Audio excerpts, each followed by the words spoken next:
Hey everybody, and welcome to day 12 of the Advent of Cyber. Today, we're going to work on defense in depth. It's called Slaying Threats, one layer at a time. Let's jump over to the machine and get right into it.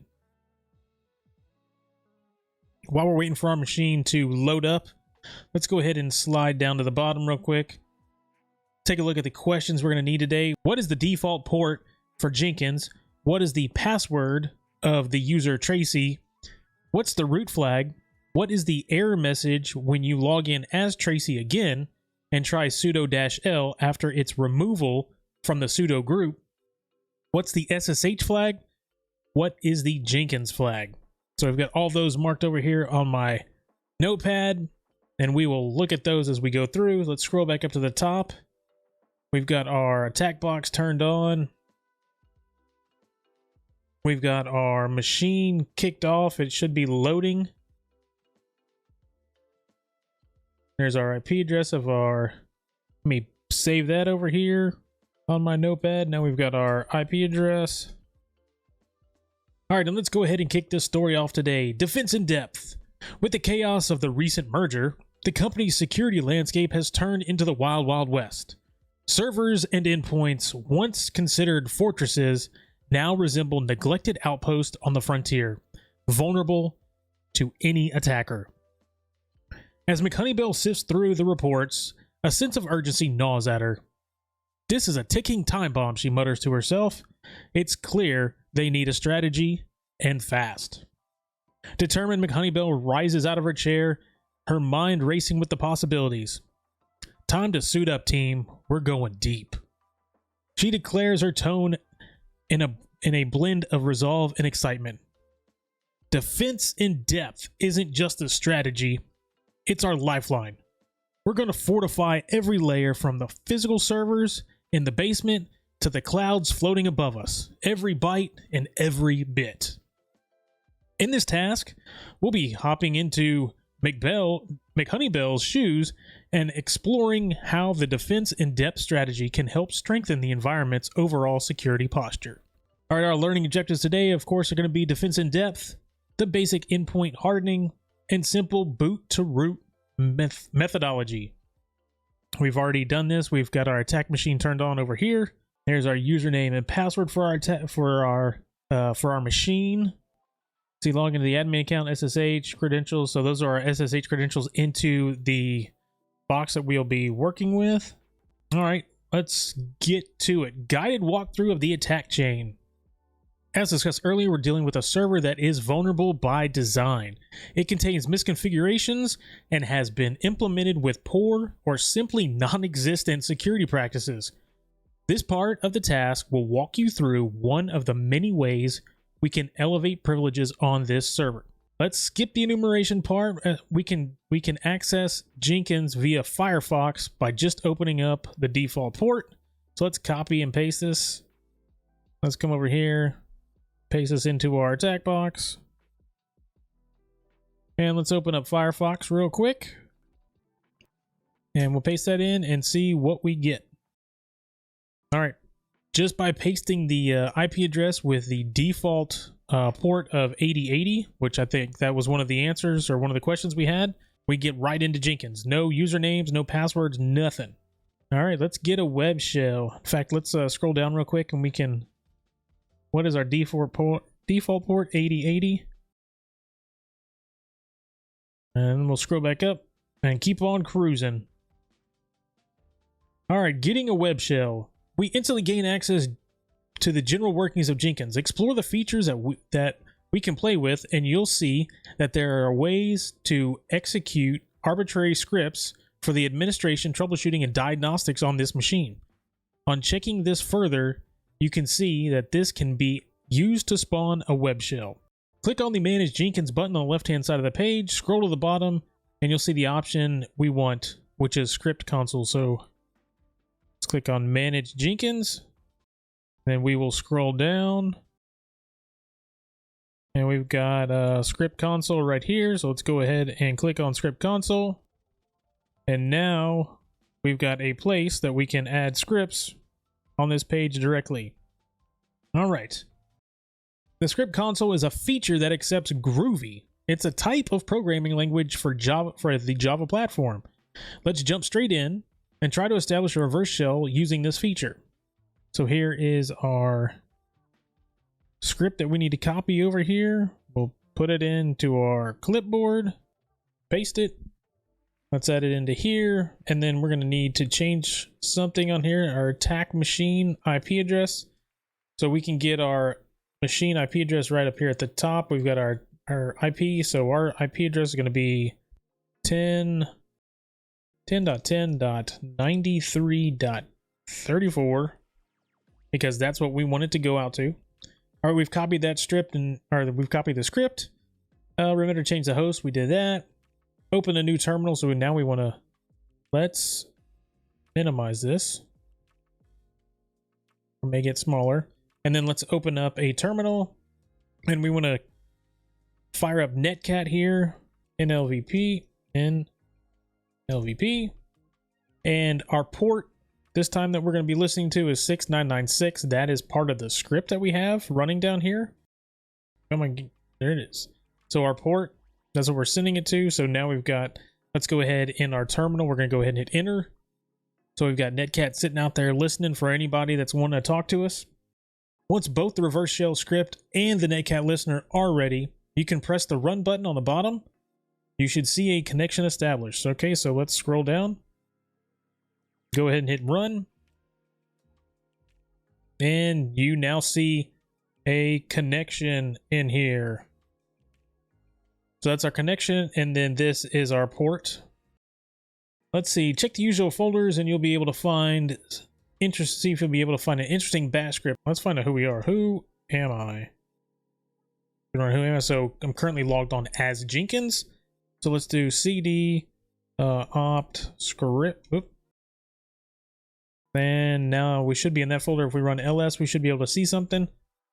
And we see a backup script. You'll find a simple implementation of a backup that's essential components of Jenkins, and then sending it to a folder of home.tracy. So let's take a look at that. So we can run cat and backup.sh,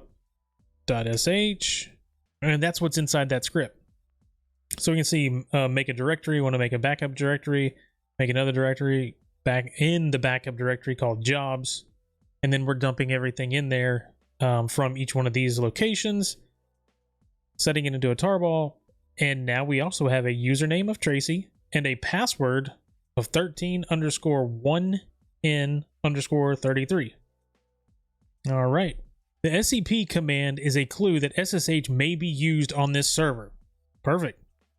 So let's see if we can use it to upgrade our user shell. So let's go ahead and open up another terminal. This terminal, and then we want to SSH as Tracy at 10.10.255.131, and we've got a password, right? Because it's right in here. Let's pull this down a little bit.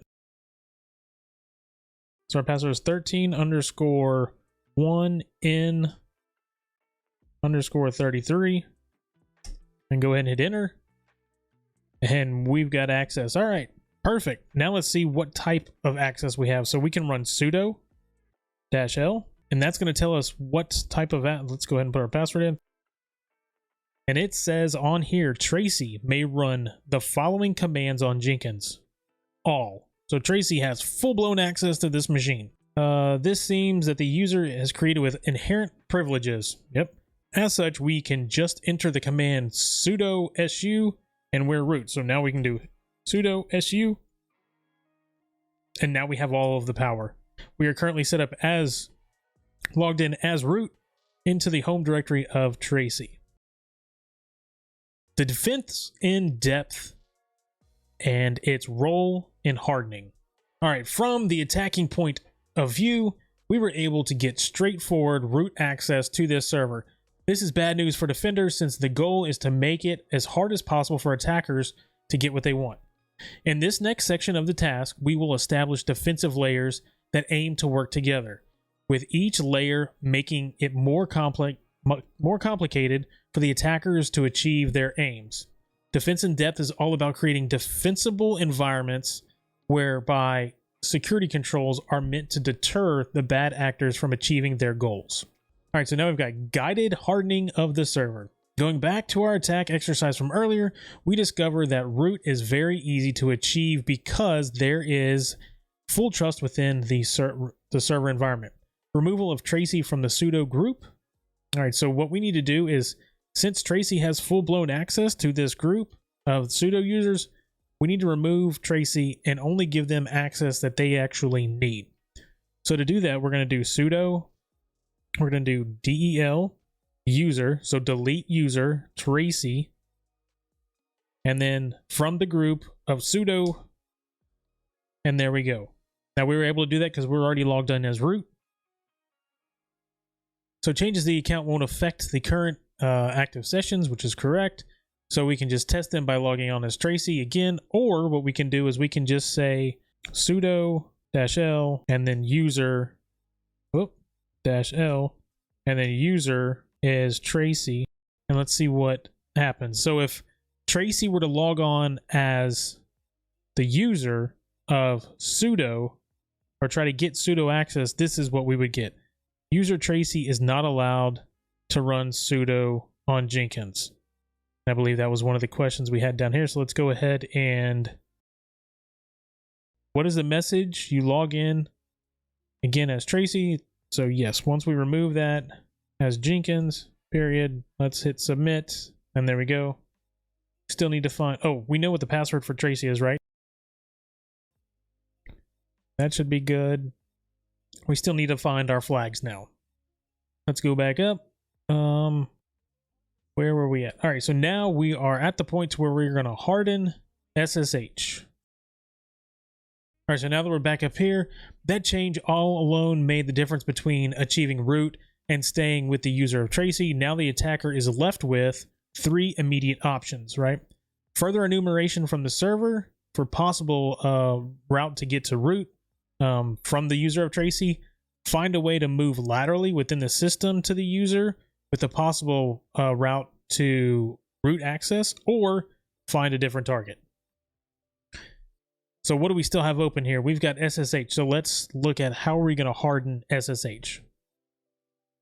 So hardening SSH, the path to root has been made more complicated for the attacker, but that doesn't mean that we should stop here. Attackers can be very creative in finding all sorts of ways to accomplish privileged escalation.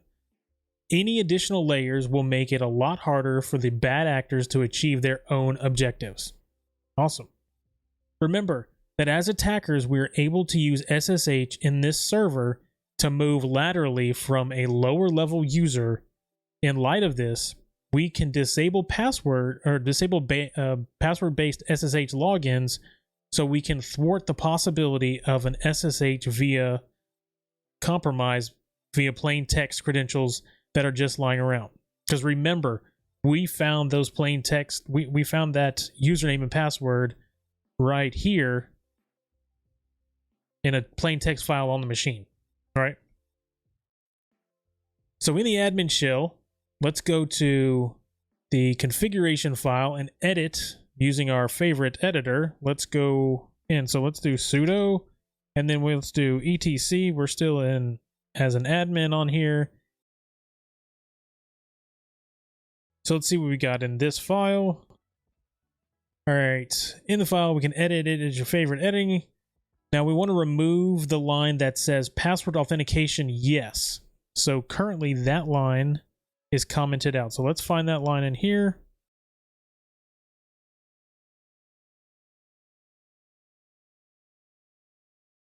Still looking. Oh, there we go. Okay, so password authentication is yes. So we're going to delete the comment out, and then we're going to change yes to no. That's part one. And then once we've removed that sign, next find the line that says include and then the configuration file. So that's back at the top. And we want to comment this one out. And we'll save our file. Yes, save the modified file. Perfect. All right. In the example below, you can run okay, so let's copy and paste this. So now we got here, now we paste it into here. and run that. So now we see our files are correct. We've commented out the include, and we now have password authentication equals no. Perfect. So now it says to try and log back in as Tracy. So let's go ahead and do that. We'll open up another. Let's do SSH. I'm going to do as Tracy. I like putting that E there. Tracy 10.10.255.131. And oh, we need to restart the service. Huh. Just because we made the change doesn't mean it was actually implemented. So we need to restart that service. So let's do system. Okay, so that should be good. So now let's try this again. And there we go. Now we've got permission denied. So now it's not using a password. Now it's going to use a public key. And we've got to give those public keys to our users that are actually going to log on. This machine, of course, does not have one. So this permission is denied. It's worth noting that applying this hardening step assumes that there are other ways for the users to log into the system, admin account included, and it usually involves the setup of a passwordless SSH login. However, for our purposes, we can opt not to do that anymore. All right, next section, we're going to talk about strong passwords. Another pivot point emphasized in our attack exercise earlier was the plain text password discovery that led to the SSH access to a higher privileged user. Two immediate things are apparent. The password is weak, number one, and may be susceptible to a brute force attack. Number two, the user employed bad password practices, putting plain text credentials on a script and leaving it lying around for anyone with server access to see. Not good, not smart. We can apply a stronger password policy requiring users to change their passwords and make it compliant on their next login. However, it is solely up to the user to prevent bad password policy. Further, plain text credentials, despite following a strong password policy, may still be used to move laterally through the web shell access that we got initially. Care really should be exercised when dealing with secrets, especially ones that belong to highly privileged accounts. All right, promoting zero trust. Once we've applied all of the hardening steps discussed, you'll notice that we were able to patch many of the vulnerabilities that we initially exploited to get to root. We're back in the web shell that served us our initial foothold in the system, and is accessible as a result of the Jenkins implementation that assumes full trust within the environment. As such, it's fitting that the last hardening step that we will apply in this server will promote zero trust. Instead of opening up the workings of the platform to everyone in the environment, this change will allow just those who have access to the platform. In the admin terminal, proceed to the Jenkins home directory using the command cd. So let's copy paste this. All about copying and pasting. All right. And now we're in the Jenkins folder. Here you will see two versions of the Jenkins configuration file. Fortunately for us, the administrator kept a backup of the original file before implementing the current one. As such, it would be more straightforward for us to revert back to the original by removing the contents of the XML file. For reference, the comment syntax is signified by following right after close. Okay, so basically we're going to remove all of the stuff out of here. So let's go and find the configuration file. So we want to look for the backup file, not the main file. There we go. So now our backup file, we want to remove the following. So we've got our authorization. We want to remove the security realm. So that is now live. Go ahead and save it. All right. So we remove that. We can remove the current active config file, rm. So we'll do. And after that, we can copy the backup. So now we want to do cp for copy, config, XML backup, and we're going to copy it to a new config.xml. Perfect. And then we want to restart. So sudo Once this is done, you'll see that, unlike before, the inner workings of Jenkins is not accessible. It should be noted that the fresh installs of Jenkins feature a logon page by default. All right, it looks like the restart of Jenkins did not go as expected. Well, we're here all the way to the end and we cannot get... Let's retry. So it should be noted that fresh installs of Jenkins feature a logon page by default. I am going to assume that this is going to fail. All right, let's see if we've messed something up in here. Troubleshooting on the fly.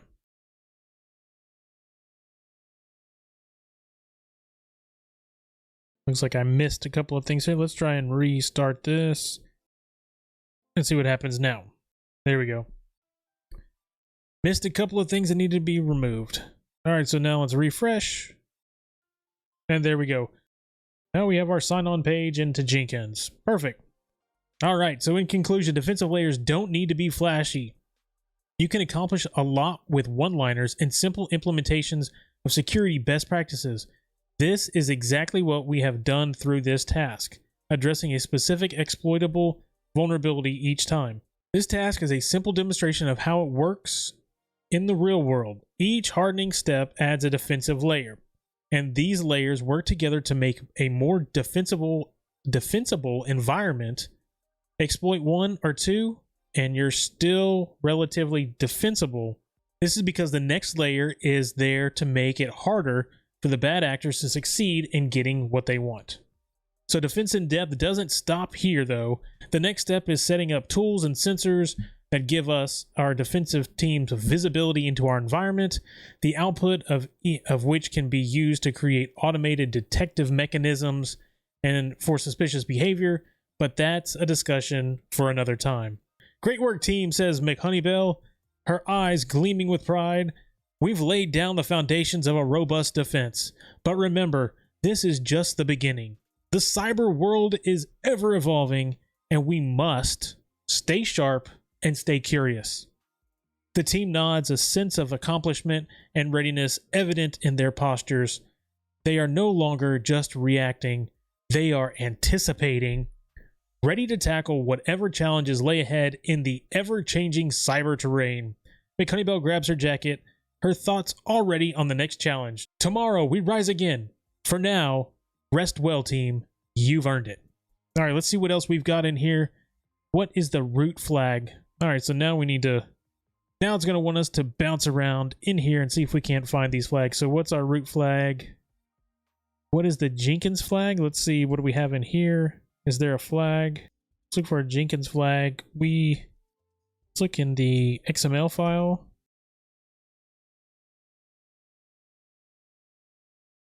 We got authorization. Oh, here we go. Workspace, there's Jenkins. Workspace, item, full name, workspace. That looks like a flag. Hint. Let's get a hint. You wouldn't miss this one other in the Jenkins backup okay, so it's in the backup configuration, but we copied that. All right, let's go back out. Full trust has no place in security. That's the only thing commented out in here. Let's try that. All right, got that one. All right, what is the SSH flag and what is the root flag? All right, let's go ahead and see if we can't find the root flag first. That's clear. And then SSH back in as admin.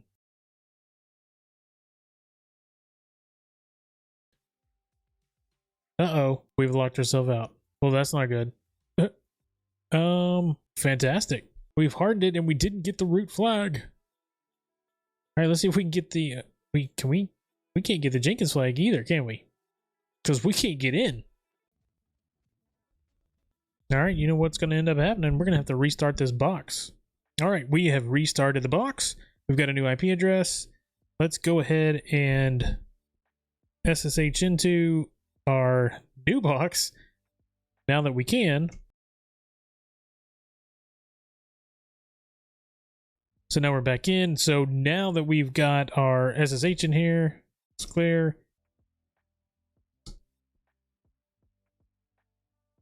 All right, we are sudo user. Let's check out what is in root. There's our flag. So we'll cat the flag. And it's an easy root without defense and depth. So there's that one. And then now we need to find what is the SSH flag. Our SSH flag. Let's get a hint here. Surely you wouldn't miss that in the SSH config file. Okay, so it's in the SSH config file. We're on the box. Let's check out where our config file was again. Let's copy this, put it over here. What was it? Nano. We wanted to use and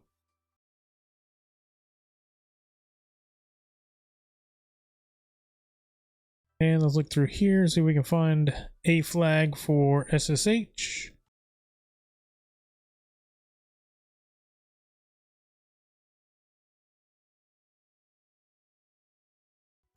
There we go. Need secure. Let's try and make sure that's it. There we go. All right. All questions have been answered. We should be good for today. Today was a good one. Shows us a little defense in depth where you should go to go in and harden your systems, harden your servers, harden your passwords. Make sure it's harder for people to get in. Make sure it's harder for attackers to get in. The more layers you have of security, the better off you are. I will see everybody tomorrow for day 13. Until then, goodbye.